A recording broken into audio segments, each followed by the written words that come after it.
It is time for Mitch Thompson on the new and improved Mosley Show, where we show people on the screen and we go inside Mitch's office there. Mitch, good to see you. And boy, if I'd have known you had such a great haircut and the hair was looking so good, I might have gone without the ball cap. How are you, sir? Doing great. Good to see you. You doing okay? I'm doing fine, and I'm loving what the Bears are doing here lately. You guys are in a good way, and I've been wanting to talk to you. And, of course, you know me, jump on the bandwagon. You win 5 out of 6 in conference, and here comes Mosley. Hey, can I get Mitch? I need Mitch on. But it's a good run. You want to stay on that. But even last night was I think some good moments for y'all because it's not like you hit a bunch of balls out of the yard, but you watched, you got on, you got some runs home, and you pitched. How nice was that to see? At one point you showed up and you were winning every Tuesday game. That was that one year where I think y'all were like something crazy, like 14-1 or something. It hasn't totally been the case this year. What did you like the most about what your team did against there in Arlington last night? Yeah, I think the thing that you were talking about is the year that we won all the Tuesday games. It seems like we couldn't win any on the weekend, so I'll take the trade. No. I thought the last night's ball game was a decent ball game. It was one that I'm proud that we got the W, and we didn't swing the bat exceptionally well. They were running a different pitcher out there every inning, so it was a constant adjustment. They're constantly, when you set up your lineup, and they can then manipulate you every inning like that. It just makes it difficult. We didn't swing it well, but the thing that we did do is we pitched and we played defense, and that's something that I think we've been doing a nice job of. Especially recently, getting good starting pitching. Our bullpen's been good, and then playing defense. And what you end up finding out is you're in every game when that happens. And I think that's kind of the case for last night. You got a lot of good performances out of the bullpen. Your starter kind of settled down. What's kind of your bullpen may not? You had a dominant closer, obviously, last season.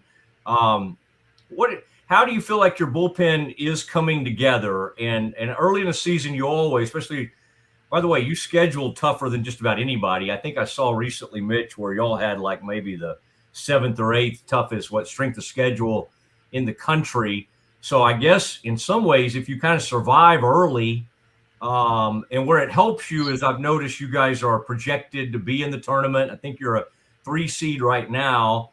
Do you feel like that kind of validates some of those choices? Hey, we're going to test these guys early when you start to see that, hey, if we just win a few ball games, people are seemingly giving us some respect out there.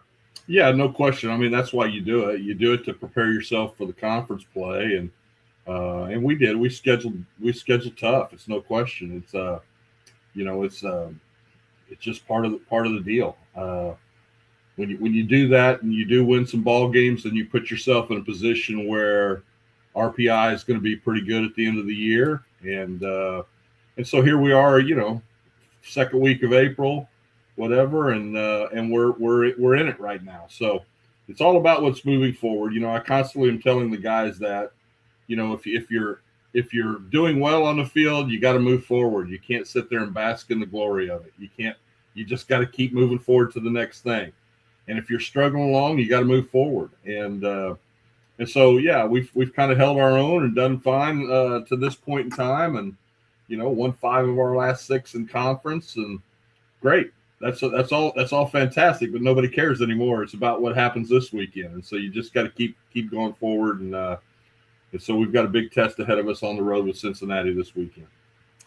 What is it you talk to your guys about, like the approach at the plate? You started this season and you ran into some buzzsaw pitchers and the strikeouts started to mount. Are you seeing here in conference when you have a normal game where you're not getting another pitcher every inning, are you seeing a more mature, a better approach? Because you've got very young guys, you've got a few mature veterans. It's an interesting mix on this team. All right, what are you seeing as far as are the guys starting to believe more in the game plan and execute? Yeah, and I think especially in our conference weekends, having played West Virginia and then Oklahoma State on the road, going on the road to Houston, and then having BYU here at home, we were prepared because of who we did play early, and seeing that type of pitching. And we haven't always performed great. We've struggled striking out some, but the thing that we do is our at bats have been pretty good, especially here lately. I mean, in conference play, they've been pretty doggone good. We seem to be able to execute the small ball game a little bit better. Been moving runners, putting balls in play, and having different guys doing it up and down the lineup. We there's no question. We need our horses to be horses. We need them to run, man. And if this thing's going to go for us, we need Travis Sanders and Brady Janusek and Tice Armstrong to all roll. But if we're really going to be good offensively, we've got to get guys who have done it before that have struggled along a little bit. Ty Johnson really shown signs here recently that he's coming along, that he's kind of getting back to doing things that he was doing before. When he hit 300, we got to get Pearson Reebok back. We need Hunter Snow to take a step forward again. And so there's been guys really perform well, and then we've got some others that if we can tick them up just a little bit, I think we'll really take a step forward offensively. Boy, you sure do recruit well at shortstop. I got to take my cap off to you. It's and you talked about the defense. I mean, this team has shown signs of being one of the better defensive teams in the conference. But then to go from this highlight, unbelievable shortstop, I mean, you had like Ozzie out there last year, to Travis, who, I mean, I don't know if he makes all those, but he's extremely capable because I see some of the things he does. How nice is that to be so good up the middle, and that's not a bad way, is it, to start when you're looking for an identity with the program? If the identity can be we're great at fielding, that's not a bad one to have. No, if your identity is we're great at throwing strikes, we're great at locating multiple pitches for strikes, and we can play the heck out of defense, we're athletic, we can run, then that identity translates against anybody, anywhere, anytime, and we're going to be in the game. And that's kind of where we're at. It's been fun to watch Travis continue to take that step and to take the shortstop job. You're right. The last 2 years, we were really spoiled with Tyreek. Because I really think Tyreek is maybe the second best one we've ever had here. Or that I've seen here in the last 30 years. I mean, he's the only one. He's the only guy that reminded me of Beamer Weems. And oh man, it's an out. And then some of the highlight plays that he made last year previously to being drafted. But then to move Travis from second base back to his natural position at shortstop and to watch him thrive, he's been really good at making the routine plays, but he's made some unbelievable special plays as well that you just don't see every day. And, we've had multiple coaches that we've played, especially guys early in the year, sometimes a 3-game series and all those things come up to you at the end of the day and go, hey man, your shortstop's the best guy we've seen. Wow. He could really play. So that's always a good place to be good. If you're going to be good defensively, you better be good there. And thankfully we have, the last several years. How are you liking your outfield? You got Bo, you got out in center right now. Brady's out there in right field. And as you kind of get that thing set, is it you've worked with it a little bit, but how are you liking what you're seeing out there? Yeah, we're just so much more athletic in the outfield this year than we have been in years past, with guys who can run, with guys who can throw, and are accurate with their arms. Not that we had good players, but I'm just saying, Bo Caraway's an elite runner. He's an elite runner. He's a 70 runner on an 80 scale by Pro Draft. Brady Janusek is a really good runner for a kid 6'4", 210 pounds. This guy is really, really an elite runner. And then Ty Johnson is a center fielder that just plays the heck out of it, and we've moved Ty over to left some now because it's a harder position to play than center field. And so we feel better leaving Bo in center field and let him just be athletic and move Ty over there to left and play the hooks and the fades and the different things that you have to play there in left field. But it's worked out well here recently. The outfield is pretty dynamic athletic wise. They'll go get a lot of stuff. There's balls that we're making plays on that we haven't made plays on in the last several years, and that's a good thing. Brady's on his way to being perhaps a freshman All-American.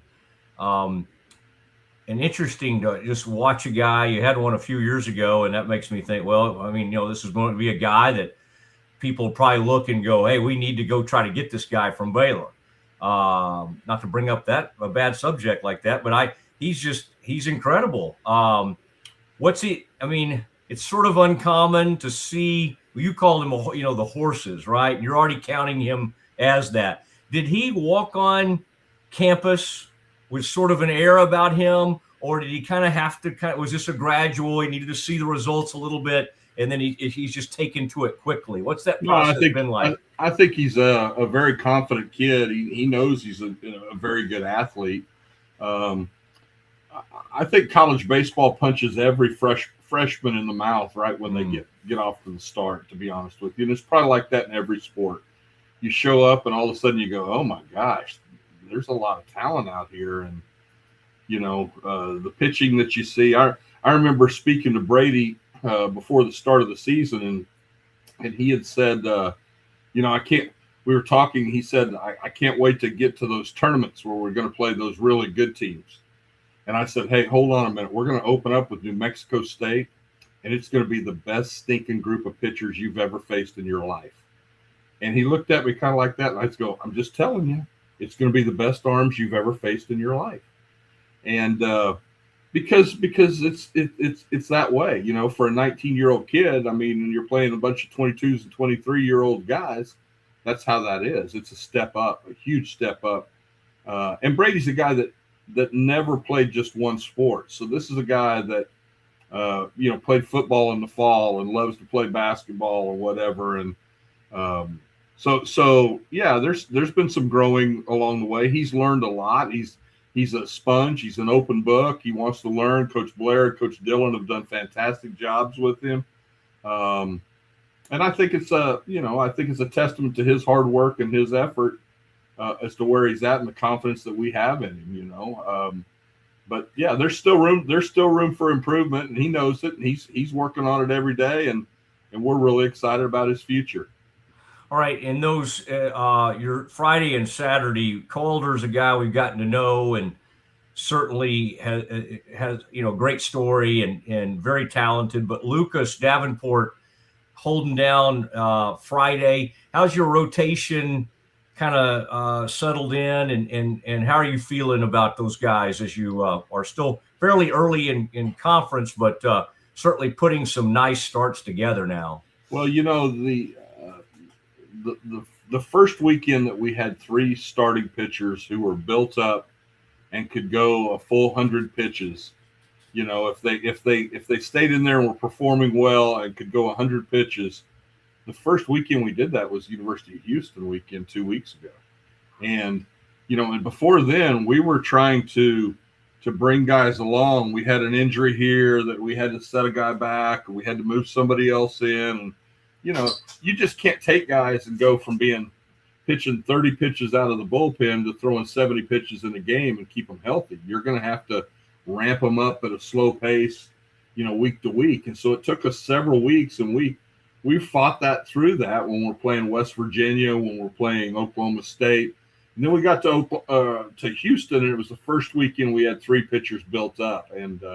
And all 3 went out there, and combined, I think they threw 17 of the 27 innings for us, which was huge. It was just a big time, 16 out of the 27 innings. But that was that was way better than the 10 or 11 innings that we were getting out of our starting Mm-hmm. pitchers previously. So, we've taken off some of the load off the bullpen.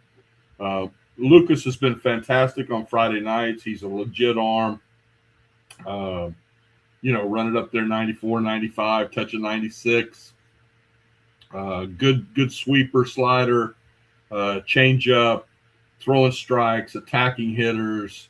Good metrics on all of his pitches.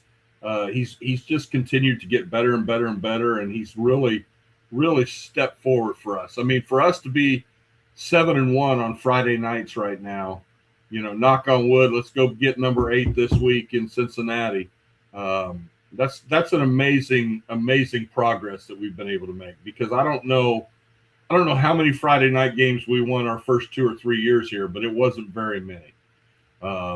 There was a whole lot more losses. And when you can win on Friday night, then you have an opportunity on Saturday and Sunday to win series. And so Lucas has gotten us off to a great start. And Zach Wallace has been pitching on Saturdays, and then Ethan Calder on Sundays. And it's worked well that, you have such a veteran in Calder on a Sunday. If you're going for a sweep, you got a great guy to go for the sweep with. If you're fighting for the series win, you got a great guy to go for that series win there on Sunday. And he's thrown the ball exceptionally well. I think 6 innings at U of H and 7 innings here against BYU. And, we just need those guys to continue to throw well. We got to take good care of them because they're such a big part of our success. All right, I'm going to start calling you guys like the most dominant Friday team in the country. I think I can work with this. I don't know if you need to throw that most dominant. Talking up. Yeah, let's wait till the end of the year, man. If we're 13-1, we can talk about it. But right now, let's just keep going ahead. It is interesting how that takes the edge off a little bit, and it happens at the major league level as well. You win the first one, and there's a little different. There's a little bit of confidence, all that kind of stuff going into the second one. And the other team, it puts a little more pressure on. I was going to ask you, Stefan Stahl, one of these recent games, I think he went out with some discomfort. Obviously, a very talented pitcher for you. Can you update us on kind of where things stand with him? Yeah, he's still being evaluated. We're, he won't be available here for the next week or so. And we're going to have to see. It's disappointing for him, for our team, for everything. We hate to see that, but Steph's still being evaluated, so there's no conclusive thing that I can really report other than, he had to walk off the mound last time out, and that wasn't. Got it. Hey, I wanted to ask you, what do you think about these ABS? I was at the opening day of Rangers. Didn't really come in too much there. There's a guy for the Yankees that I think's up there trying to question strikes every at bat. Jazz Chisholm. I think he's just. And they started literally 12 for 13. So something the Yankees are doing. They've got a pretty good little system. Do you like? Does it add anything to you? I mean, you're a fan as well as have been in the game for a long time. I would say watching it on TV, the home crowd, like I was watching a Dodgers game or Seattle game, and the Seattle home crowd, when they won a challenge, I was like, whoa, this is kind of adding a little element to the game that I didn't quite realize the fans would be so on top of. What do you see, and would you welcome more of this in the college game? Yeah, I haven't even gotten a chance to hardly watch a major league game yet. But I will say this: I think that when you add that ABS system to it, or we add our TrackMan system to it in college baseball, which now virtually every umpire in every game across the country is being evaluated on his strike zone with what TrackMan tells you where the pitch was, and you'll see that those guys are pretty good. I mean, those umpires are pretty stinking good. What you also see is, like you say, a Jazz Chisholm or somebody like that, for your example, those hitters have an unbelievable strike zone awareness, unbelievable. And it's probably what makes them big league hitters, to be honest with you. They know the difference between a ball and a strike. And, and you're talking about stuff that's moving 95 to 100 miles an hour and is it this far off the plate or what? So I think anything you can use like that, as long as it doesn't take away from the speed of the game and keeping the game going. We're working so hard in all of baseball now with the pitch clock, and we've got to hurry up and do this. Then let's just don't screw it up with slowing it down and doing a whole lot. It looks like the ABS things moves along pretty quickly. It's a couple seconds, it's up on the scoreboard. There it is. Boom, done. So we'll see how that keeps evolving. But I like the human element, but I also like it to be right. So there's been times, there's been a time or two this year, this season, where with our TrackMan system, the strike zone is marked out in a box, and then there's a little buffer zone around that strike zone. Okay. So those are the pitches that are kind of on the very fringe, could be a strike, could not be a strike. And there's been a time or two this year where, excuse me, our opponent got like 16 of those pitches called strikes, and we got 6 in that buffer zone, and so you go, well, did that make a difference in the game? Yeah, those 16 pitches probably changed a lot of at-bats from maybe an up count situation to a pitcher's count situation. From a 1-1 count, and you get that buffer zone pitch and you turn it into a 1-2 count as opposed to being a 2-1 count. And so I don't think it'll probably be long, and it'll be with us in college baseball too. If this is something that they can do quickly, I would hope that college baseball will evolve and add to it as well. You just got to keep it moving forward. What do you do with that information? Does the conference get all that TrackMan? And yes, they do. Okay. Yeah, and the umpires can see their report at the end of the day. Excuse me, I got a cold. The supervisor who assigns the umpires gets that. The guy who assigns guys for postseason play, they find out who is very consistent with the zone and who expands the zone. So it's a much better system of evaluating umpires and probably getting our better umpires for postseason play than it used to be. All right. By the way, that U of H reliever that was so unbelievable in the past, it was kind of nice not to have to encounter somebody like that, wasn't it? I mean, yeah, it'll be a while before I forget Antoine Jean. So yeah, I got to look him up, see where he ended up. You probably know. Well, but, he'll be in the big leagues here soon. Don't worry. You'll know. All right. Well, hey, Mitch, I appreciate it. Love catching up with you, and man, continued success. By the way, Cincinnati. Do you? By the way, I'm a Luden's cough drop guy. I still, although I apologize. I eat it for candy. No. You're fine. I'm sympathetic to the cough, because when I have one, it gets after you. But yes, I have a lot of different things that I use. But now, going into Cincinnati, they're 4-8, struggling a little bit out of the gate, but I'm sure they have a full complement of very talented players and that type of thing. What's the biggest thing to know about that team? They're a really good club. I mean, they're in top 25 right now in the RPI in the country. They've played a good schedule. Pardon me. They're a team that loves to run, can really bunt. They have the nation's leading home run hitter on their team. They have a great big physical arm that goes on Friday night, 95, 96 mile an hour guy, Nathan Taylor. Cincinnati, was rolling along, getting nationally ranked. They played Kansas at home for a weekend series, and Kansas ended up winning 2 out of 3 against them in a very hotly contested series. And then last weekend, Cincinnati went to Oklahoma State, and just really is probably not a real good matchup for Oklahoma State. Oklahoma State's heavily their batting order is heavily left-handed.